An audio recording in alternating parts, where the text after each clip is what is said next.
In 2012, Nikon had a really busy year, launching no fewer than 3 full-frame DSLRs. There was the D4, then the D800, and then the D600. But towards the end of the year, Nikon decided to refresh its DX format range of DSLRs by announcing this, the D5200. Let's take a look at it in closer detail in this full review. Rather than adopting the D5100 16.1 megapixel sensor, the D5200 features an all-new sensor. It has a resolution of 24.1 megapixels, and if you're thinking that's the same sensor as found within the D3200, you'll be mistaken. This is an entirely new sensor for this camera. The sensor offers an ISO range that runs between 100 and 6400, which can also be expanded to 25,600. The D5200 also adopts the latest generation image processor, and that's an XB3 image processor. This enables the camera to shoot at up to 5 frames per second, and it also allows the camera to offer 50i video frame rate. One of the great benefits on the D5200 is the new Nikon Multicam 4800DX AF sensor module. Now this is the same AF sensor module that was found on the D7000, and the advantages that it brings to this camera is that you can now find up to 39 AF points. And you can also, if you just head into the menu, just set this to either 39 points, or alternatively, you can just set it to 11 AF points if you'd like to just move across the frame very quickly. What's more, the D5200's AF tracking mode, that's its 3D AF tracking mode, is excellent at locking onto moving subjects. It's really fast and responsive. And although the 18 to 55mm kit lens may be adequate for beginners, those that really want to take advantage of the AF system will want to use the D5200 with some premium glass. The D5200 also embraces the 2016 pixel metering system from other cameras in Nikon's range, such as the D600 and D7000.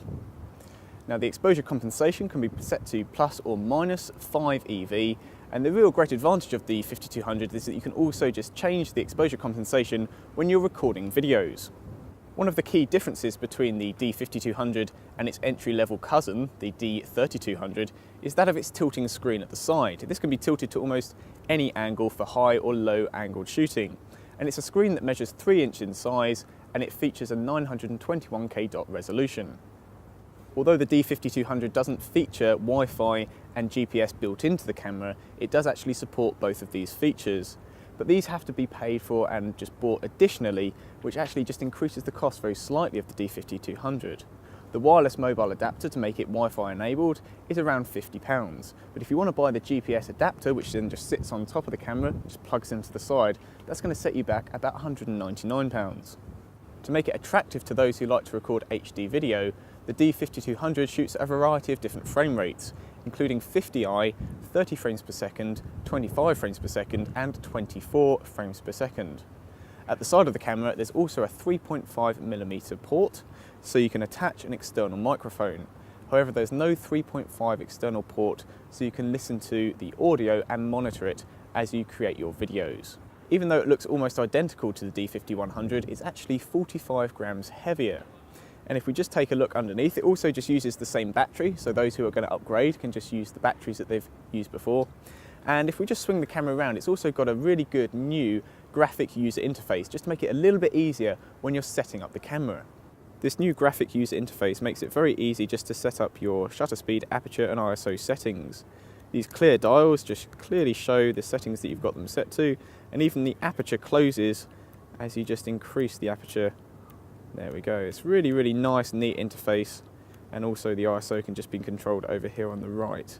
And if you just want to get into any of the other settings, you can just hit the info button, and likewise you can just get to all the settings you need to beneath very quickly. The D5200 also adopts the effects and creative settings from the D5100.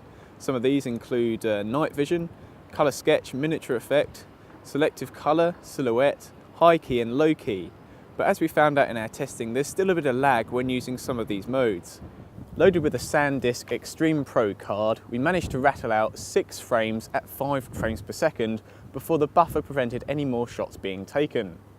This was set to RAW and Fine JPEG, and when we changed the image quality just over to Fine JPEG, the D5200 happily rolled out an unlimited amount of frames, and that's testament to the D5200's excellent buffer.